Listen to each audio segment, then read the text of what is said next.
Olá, eu sou o professor Wallace, estou dando continuidade ao nosso estudo de estatística, voltado para um público leigo. Lembrando que já foi ministrada a primeira parte, a segunda e a terceira. Nessa quarta parte, nós vamos falar um pouquinho sobre medidas estatísticas de variabilidade. Na aula passada, nós aprendemos a centralizar as informações numa única informação, né? Que no caso, um exemplo é a média aritmética. Agora nós queremos ver quanto a nossa informação varia. E o nosso referencial vai ser, na maior parte dos casos, a própria média aritmética. Então, né, nessa quarta parte falaremos um pouquinho sobre o desvio absoluto médio. Vamos falar um pouquinho o que é desvio absoluto e o que é o desvio absoluto médio. Vamos falar também um pouquinho sobre variância. Vamos falar sobre desvio padrão e desvio padrão amostral. Faltou introduzir, mas também vamos falar um pouquinho sobre o coeficiente de Pearson, ok? Faltou escrever essa informação, mas depois eu adiciono pelo YouTube essa informação. Bom, medidas estatísticas de variabilidade, como eu acabei de falar, é quando eu meço quanto a minha variável se dispersa em relação à média aritmética. Então vamos começar pelo desvio absoluto médio, geralmente representado pela letra D maiúscula acompanhada da letra AM, conforme eu coloquei aqui entre parênteses, estou apontando com a setinha do mouse. Bom, primeiro eu tenho que saber o que é desvio. Desvio é a diferença entre o valor da variável pela média aritmética das variáveis. Então eu calculo toda a média e pego a primeira informação, aquele valor menos a média. Quando esse valor calculado, essa continha de menos, eu falo que é o desvio. Quando que ela desviou? Para mais ou para menos. Se ela desviou para mais, eu falo, né, que esse desvio é positivo. Se desviou para menos, eu falo que ele é negativo. Tá? Desvio absoluto, então, é um módulo. Eu desprezo esse sinal. Na verdade, módulo, a gente está falando da distância da origem, que é o zero na reta numérica, até aquele número. Mas, a grosso modo, né, que é um público leigo, então não vou me preocupar tanto com a linguagem, denotação matemática, é mais para a gente ter uma noção lá para frente quando for fazer faculdade, ou se já está fazendo, acompanhar o que o professor na faculdade está passando. Então quando eu falo de desvio absoluto, eu estou desprezando esse sinal, não importa se ele é positivo e não importa se ele é negativo, então eu quero só um número.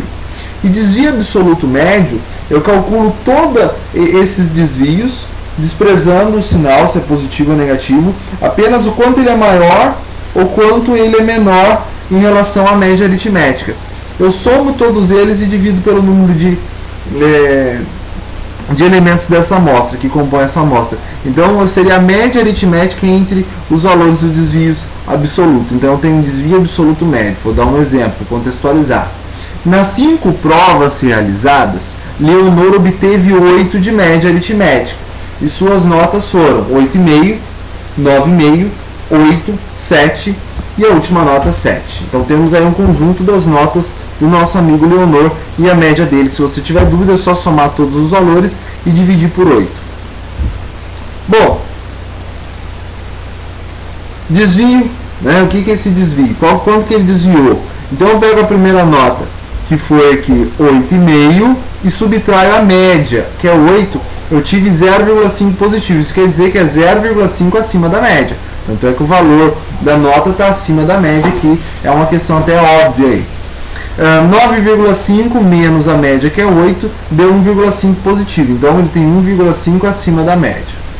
Terceira informação, 8 menos 8 é 0, então coincide com a média, eu posso falar que essa nota foi na média. Terceira e quarta informação, aliás, a quarta e a quinta informação. 7 menos 8 deu um número negativo menos 1. Como é negativo, significa que está um ponto abaixo da média, e o mesmo aconteceu. Outro detalhe importante, se eu somar aqui, ó, meio, mais 1,5, mais 0, mais menos 1, mais menos 1, eu vou ter 0. Tá? Sempre se eu somar todos esses desvios, considerando aí o sinal de positivo e negativo, eu vou ter 0. Ok? Bom, desvio absoluto. Então, se o meu desvio foi 0,5 positivo, eu tenho agora um módulo de 0,5, que é 0,5. Ou seja, desprezo o sinal em grosso modo aí. Depois a gente vai estudar um pouquinho a respeito do que é módulo, tá?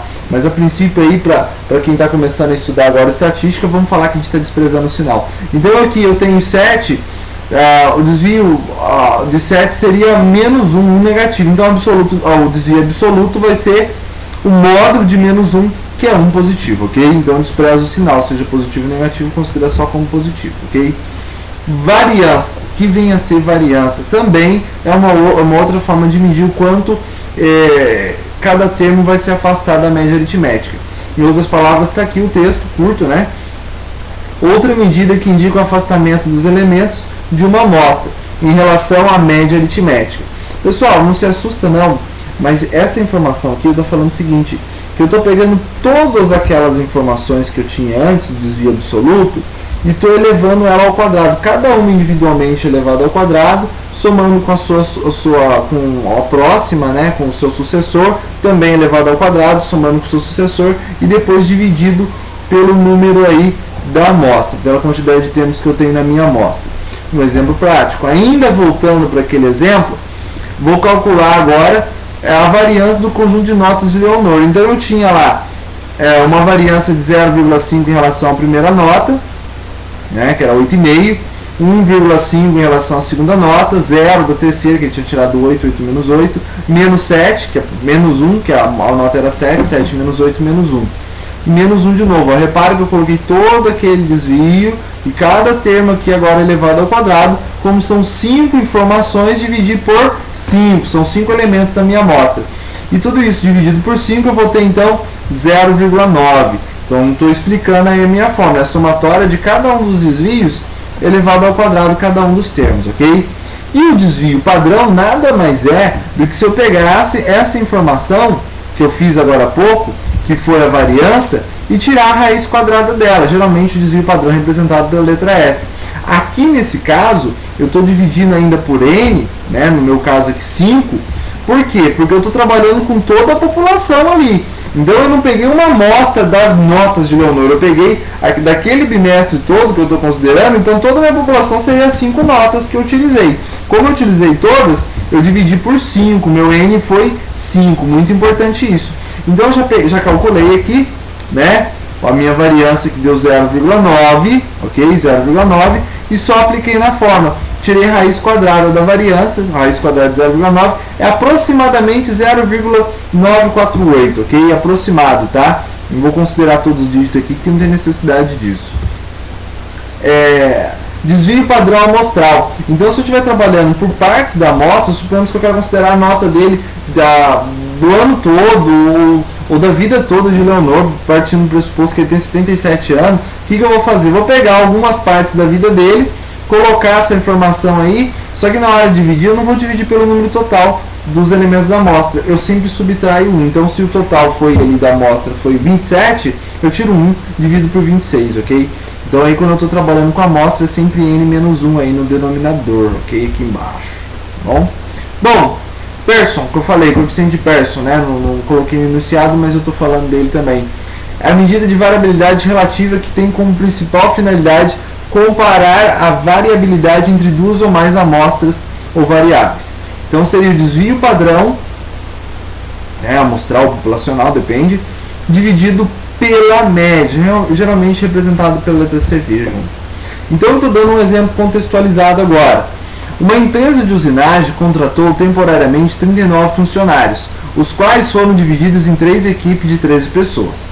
E cada equipe passou por um processo de experiência onde foi observada a eficiência de suas tarefas, medindo o tempo gasto na execução de um serviço. Então, suponhamos que é uma empresa de usinagem, eles vão estar fazendo algum tipo de peça. Então, a primeira equipe teve o seguinte resultado: 23, 24, 21, 24, 23, 23, 23, 21, 22, 24, 26, 21. Segunda equipe, 24, 25, 22, 25, 23, 24, 25, 21, 24, 21, 26, 22 e 23. Terceira equipe, 22, 20, 25, 23, 21, 21, 22, 22, 22, 23, 20, 23 e 22. Então, olha o que eu vou fazer primeiro. Primeiro, eu calculei a média da primeira informação. Como que eu fiz isso? Eu somei todos esses valores da equipe 1 e como são 13 elementos, dividi por 13. Eu tive a média que foi aproximadamente 22,92, ok? Dessa média, eu calculei aí a minha variação, tirei a raiz quadrada, calculando o que? O meu valor de S, o meu valor então do desvio padrão. Como isso é uma amostra, foi 13 menos 1 que deu 12, ok? Então meu desvio padrão foi 1,44153, ok? Segunda equipe também, eu somei todos esses valores, né, do tempo gasto por cada elemento aí da equipe 2, somei todos eles e dividi por 13, calculando a média aí, deu 305 a soma, dividido por 13 deu 23,46. Desse valor eu calculei a variância, ok? Como é a amostra 13 menos 1 aqui no denominador, tirei a minha raiz, deu 1,61 aproximadamente, até um pouquinho mais, mas eu considerei 1,61 para efeito de conta. Fiz a mesma coisa agora com a equipe 3, vou somar todos esses valores aí do tempo, todos eles, 22, mais 20, mais 25, 23, e dividir então por 13, deu 287 dividido por 13, deu 22,7. Calculei o meu desvio padrão, como que eu faço isso? Diferença em cada um da variância ali, né? Divide por 12, porque eu estou falando de uma amostra. Né? Tirei a raiz para poder falar agora que não é uma variância, mas um desvio padrão. E cheguei em aproximadamente 1,38, ok? Então vamos calcular aqui. O meu coeficiente de Pearson vai ser sempre esse desvio padrão dividido pela média. Por isso que eu calculei a média de cada um. Então eu peguei aí o desvio padrão aqui da equipe 3, que deu 1,38, dividido pela média, que é 22,07. Tive esse valor, esse coeficiente aqui. Se eu quiser essa informação em porcentagem, eu tenho 6,29 aqui, vamos falar 29, tá? Por cento. Mesma coisa, eu peguei então aqui na equipe 2 o meu desvio padrão e dividi pela média, ok? Meu desvio padrão dividido pela média, obtive aí o coeficiente de 0,068, ou seja, 6,88% de variação, ele variou em torno aí de 6,88%. Mesma coisa que a equipe 1, peguei o desvio padrão, dividi pela média, desvio padrão, média, desvio padrão sobre média, e cheguei aí no meu coeficiente de Pearson, nesse número que vocês estão vendo com a setinha do mal, 0,06288, ou em porcentagem 0,27, vamos considerar duas casas só aí, embora aí tem 3%. Bom, o que menos variou foi a equipe 1, com 6,27%, ok? Então tá aí, eu estou comparando uma variável, uma informação, uma amostra com outra, ok? Então para isso que é utilizado o coeficiente Pearson. Pessoal, sou professor de matemática, também trabalho com aula particular, dou aula para o ensino fundamental e para o ensino médio, ok? Invista aí no futuro do seu filho. Tá o meu telefone para contato, ok? Aguardo, terei o maior prazer em atender você e seu filho, ok? Também dou aula, em alguns casos, é claro que o meu foco agora está sendo fundamental e médio, mas também estou dou aula de cálculo, pessoal do ensino superior, dou aula aí de estatística, não só para leigos, mas para pessoas aí que já estão cursando a faculdade, dou aula de matemática financeira e outras matérias aí de exatas para o ensino superior, álgebra linear, por exemplo. Então segue o meu contato, qualquer informação, né, qualquer sugestão também, estou aguardando. Eu agradeço aí o momento que nós passamos junto e boa sorte nas suas provas.